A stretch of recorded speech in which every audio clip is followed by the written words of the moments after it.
जोहार साथियों, मैं मुकेश बिरुआ, आपका मेरे इस चैनल में स्वागत है। आज हम एक महत्वपूर्ण विषय पर और गहराई से चर्चा करने जा रहे हैं कि भारत के संविधान में अनुसूचित जनजातियों यानी एसटी समुदायों के लिए किए गए विशेष प्रावधानों की। यह केवल आरक्षण की बात नहीं है, यह सामाजिक न्याय, ऐतिहासिक अन्याय की स्वीकृति, सांस्कृतिक अस्मिता की रक्षा, राजनीतिक सशक्तिकरण और संसाधनों पर अधिकार की समग्र संवैधानिक संरचना है। भारत का संविधान केवल अधिकारों की सूची नहीं है, यह उन समुदायों के लिए सुरक्षा कवच है जिन्हें सदियों तक मुख्य धारा से अलग रखा गया, शोषित किया गया या उनके संसाधनों पर नियंत्रण छीना गया। सरल भाषा में समझने का हम कोशिश करेंगे। आज हम व्यवस्थित रूप से समझेंगे कि एसटी की पहचान कैसे तय होती है, उन्हें कौन कौन से मौलिक और संरक्षणात्मक अधिकार मिले हैं, पांचवी और छठी अनुसूची क्या है, राजनीतिक प्रतिनिधित्व की व्यवस्था कैसे काम करती है, आयोग, वित्तीय अनुदान और विशेष कानूनों की भूमिका क्या है, और सुप्रीम कोर्ट के ऐतिहासिक फैसलों ने क्या दिशा दी। तो सबसे पहले यह समझना जरूरी है कि अनुसूचित जनजाति की पहचान कैसे तय होती है। संविधान ने कोई निश्चित सामाजिक या आर्थिक मानदंड नहीं दिया है, बल्कि एक कानूनी प्रक्रिया निर्धारित की है। अनुच्छेद 366 के खंड 25 में अनुसूचित जनजातियों को परिभाषित किया गया है। इसके अनुसार वे जनजातियां या जनजातीय समुदाय जिन्हें अनुच्छेद 342 के तहत इस संविधान के प्रयोजनों के लिए अनुसूचित जनजाति माना गया है, इस श्रेणी में आती है। अब बात करते हैं अनुच्छेद 342 की, जो बहुत महत्वपूर्ण है। यह अनुच्छेद स्पष्ट करता है कि अनुसूचित जनजातियां वे हैं जिन्हें अनुच्छेद 342 के तहत अधिसूचित किया गया है और अधिसूचना राष्ट्रपति के द्वारा किया जाता है।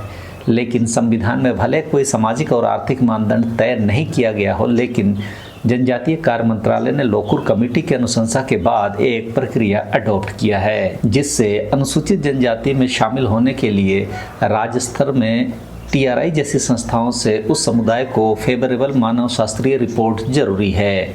राज्य सरकार और राज्यपाल से हस्ताक्षर होकर केंद्र को पहुंचती है। केंद्रीय स्तर पर जनजातीय कार्य मंत्रालय, अनुसूचित जनजाति आयोग, महालेखाकार, इन सब के अनुशंसाओं से होते हुए संसद में पेश की जाती है। फिर उसके बाद राष्ट्रपति के हस्ताक्षर से अधिसूचना जारी होती है और वह समुदाय अनुसूचित जनजाति की सूची में सूचीबद्ध हो जाती है। आज के समय में अनुसूचित जनजाति के लिए उन्हीं को अनुशंसित किया जाता है जिनमें पहला तो आदिम विशिष्टता विद्यमान हो, दूसरा मुख्य धारा के समुदायों से भिन्न संस्कृति हो, तीसरा मुख्य धारा के समाज से भौगोलिक रूप से अलग जगहों पर जिनका वास हो, चौथा जिनका स्वभाव मुख्य धारा के समाज के साथ संकोची हो, और पांचवा जो आर्थिक रूप से विपन्न हो। इन प्रक्रियाओं में उत्तीर्ण होने पर ही किसी भी समुदाय को अनुसूचित जनजाति की सूची में शामिल या अनुशंसा किया जाता है। कोई भी प्रक्रिया यदि पूर्ण नहीं होती है तो वह समुदाय अनुसूचित जनजाति की सूची में शामिल नहीं की जाती है। एक बार सूची अधिसूचित हो जाने के बाद इसमें किसी भी नई जनजाति को जोड़ने या किसी को हटाने का अधिकार केवल भारत की संसद के पास है। राज्य सरकारें या न्यायपालिका इस सूची में स्वतंत्र रूप से परिवर्तन नहीं कर सकती।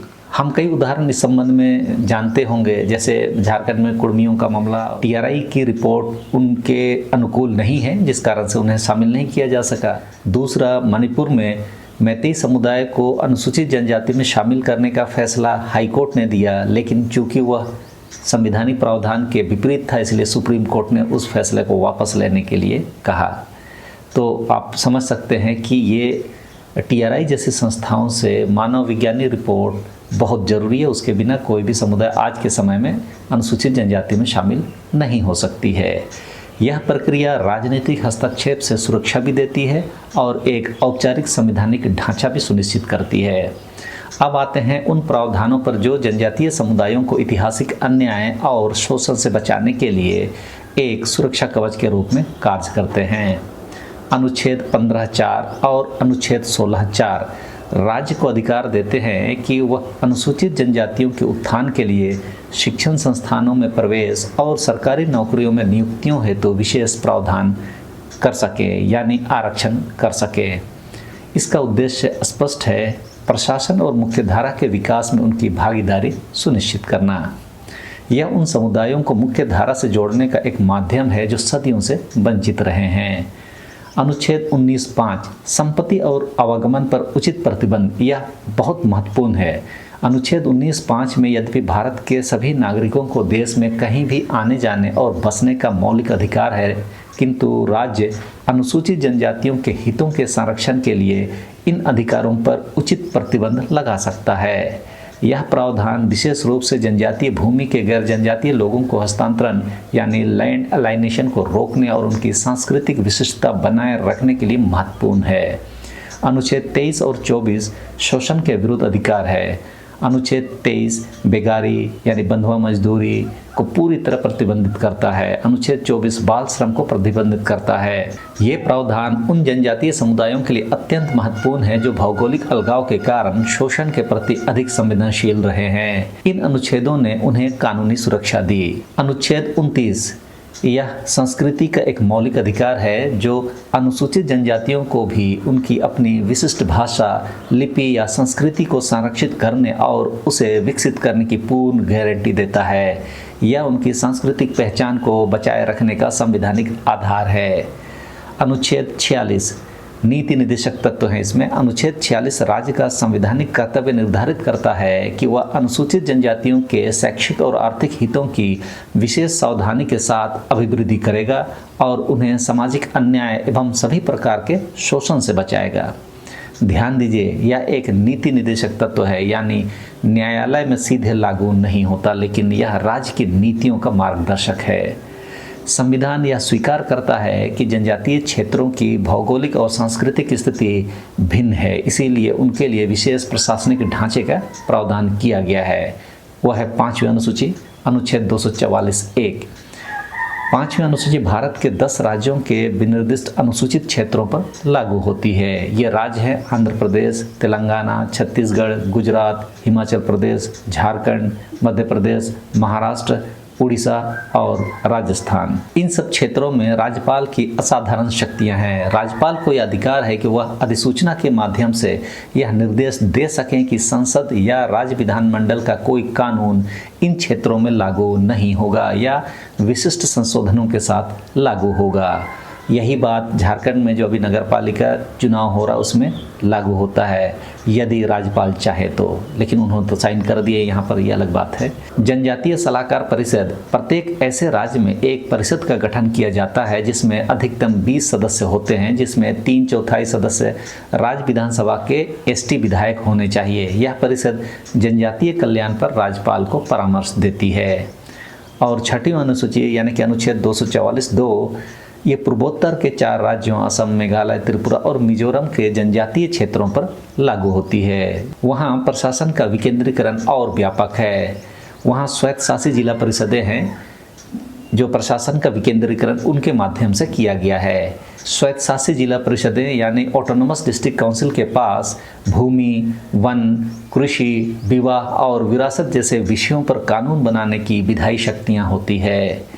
न्यायिक एवं वित्तीय अधिकार के लिए ये परिषदें अपने क्षेत्रों में पारंपरिक कानूनों के आधार पर विवादों के निपटारे के लिए ग्राम न्यायालय गठित कर सकती है और खनिज उत्खनन पर कर और रॉयल्टी भी लगा सकती है।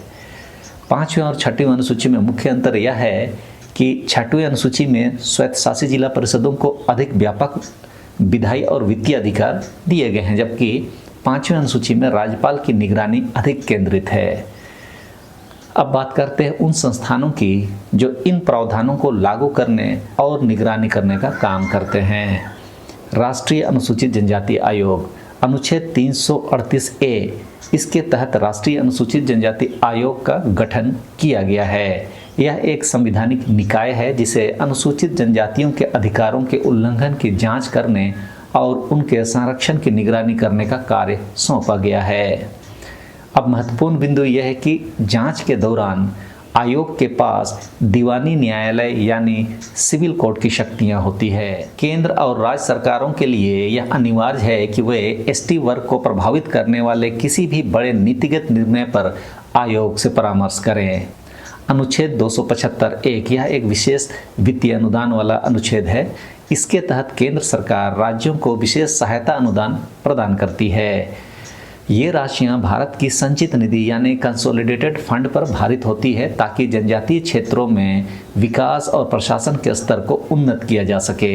राजनीतिक प्रतिनिधित्व सशक्तिकरण का एक महत्वपूर्ण साधन है। संविधान ने इसकी भी पूरी व्यवस्था की है। लोकसभा और राज्य विधानसभाएं अनुच्छेद 330 और 332 के तहत अनुसूचित जनजातियों की जनसंख्या के अनुपात में लोकसभा और राज्य विधानसभाओं में सीटों का अनिवार्य आरक्षण सुनिश्चित किया गया है। स्थानीय निकायों के संबंध में अनुच्छेद 243D और 243T के तहत पंचायतों और नगरपालिकाओं में सीटों और अध्यक्ष पदों के लिए आरक्षण का प्रावधान है।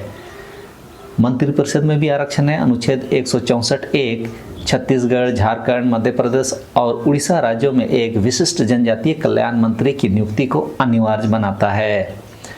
अब कुछ ऐसे ऐतिहासिक न्यायिक निर्णयों पर भी नज़र डालते हैं जिन्होंने इन संवैधानिक अधिकारों को और मजबूत किया है। इसमें कोई दो राय नहीं है, सब कोई समझ रहे होंगे। समता बनाम आंध्र प्रदेश 1997 में फैसला आया है। उच्चतम न्यायालय ने यह ऐतिहासिक फैसला सुनाया कि अनुसूचित क्षेत्रों में जनजातीय भूमि को खनन के लिए निजी कंपनियों को हस्तांतरित नहीं किया जा सकता। न्यायालय ने कहा कि राज्य भी भूमि हस्तांतरण पर लगे प्रतिबंधों से बंधा हुआ है। ये निर्णय दिखाते हैं कि न्यायपालिका ने संविधान के इन प्रावधानों को जमीनी स्तर पर लागू करने में महत्वपूर्ण भूमिका निभाई है। ये अलग बात है कि राज्य सरकार इस पर कितना अमल कर रही है, वो हम आप देख रहे हैं। संविधान के प्रावधानों को मजबूत करने के लिए कुछ और महत्वपूर्ण कानून भी बनाए गए हैं, जैसे पेशा अधिनियम 1996, पंचायत उपबंध अनुसूचित क्षेत्रों पर विस्तार अधिनियम 1996, जिसे हम शॉर्ट में पेशा अधिनियम भी कहते हैं। यह अधिनियम 5वीं अनुसूची के क्षेत्रों में पंचायती राज का विस्तार करता है और ग्राम सभा को जल, जंगल और जमीन और लघु खनिज संपदा पर निर्णय लेने के लिए सर्वोच्च शक्ति प्रदान करता है। फिर आता है वन अधिकार अधिनियम 2006। यह कानून सदियों से जंगलों में रह रही जनजातियों के साथ हुए ऐतिहासिक अन्याय को स्वीकार करता है और उन्हें उनकी भूमि पर व्यक्तिगत एवं सामुदायिक वन अधिकार प्रदान करता है। तो आज हमने देखा कि भारत का संविधान अनुसूचित जनजातियों के लिए कितना व्यापक और बहुआयामी ढांचा प्रदान करता है। यह ढांचा उनके सामाजिक और आर्थिक उत्थान के लिए, राजनीतिक सशक्तिकरण के लिए और विशिष्ट सांस्कृतिक एवं भाषाई पहचान के संरक्षण के लिए संवैधानिक गारंटी प्रदान करता है। लेकिन यह भी याद रखें कि कानून बनना और कानून लागू होना दो अलग बातें हैं। इन अधिकारों की सच्ची सार्थकता तभी होगी जब इन्हें जमीनी स्तर पर प्रभावी ढंग से लागू किया जाएगा।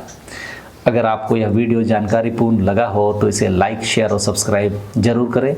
कमेंट में बताएं कि आप किस अन्य संवैधानिक विषय पर विशेष वीडियो देखना चाहेंगे। धन्यवाद। याद रखें, संविधान को जानना हमारा अधिकार भी है और कर्तव्य भी। जोहार।